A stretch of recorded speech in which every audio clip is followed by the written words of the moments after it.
çfarë është godina në kthesën e Rrinasit në zonën e Kasharit.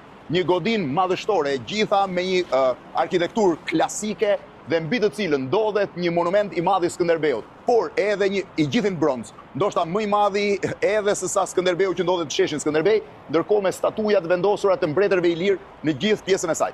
Kjo është fasada e Amadeus Palace, që prej 14 vitesh po ndërtohet me idenë për të kthyer në një Sofitel luksi. Shumë veta më pyesin çfarë është godina, çfarë bëhet atje. Ka histori nga më të pabesueshme të asaj se çfarë bëhet brenda. Në fakt, unë do t'ju tregoj përmes 4 serive që do t'i shihni veç e veç dhe në pas 4 bashkë me Besim Elshanin, pronarin që prej 14 vjetësh ndërton në 8500 metra katror një godin prej një njolle prej 3800 metrash që është Amadeus Palace. Ajo që do shihni dhe është e pabesueshme është që çdo gjë është e punuar me dorë.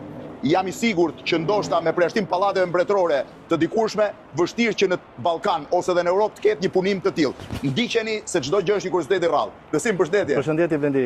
Mirë se keni ardhur. Mirë se keni ardhur. Ktu e ke shkruar Amadeus Palace.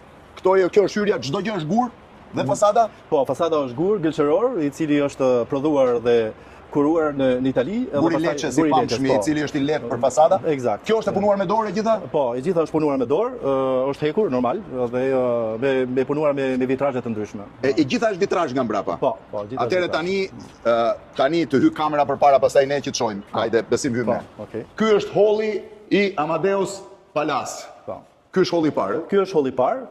Jemi në qendër, shiheni tani. T'ju shpjegoj unë dhe Besimi dy herë. Shihni çfarë tavani ka. Është i gjithë i punuar me dorë? I gjithë është i punuar me dorë. Do thënë me penel.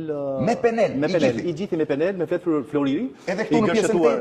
Me fletë floriri, fletë floriri dhe penel. Bakri, edhe fletë argjendi. Shihni se si është. Shihni se çfarë punime ka. Çdo gjë është tavani fundore, peneli Çdo gjë fundore, peneli hall fare. Pra tavani është i bërë me penel të hall, me pundore. Shihni pak dyshemen. Shkojmë te dyshemeja. Dyshemeja ka mbi 500.000 copë mermeri. 500.000 copë, gjysmë milion pjesë mermeri vetëm holli. Të cilat janë prodhuara në vend.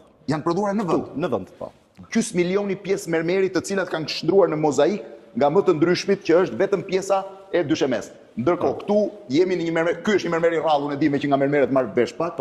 Mermer i rrallë i cili vjen nga Brazili, është brazilian, dhe që është një mermer që nxirret nga nën ujë, në zonën e Amazonës, në mos gaboj.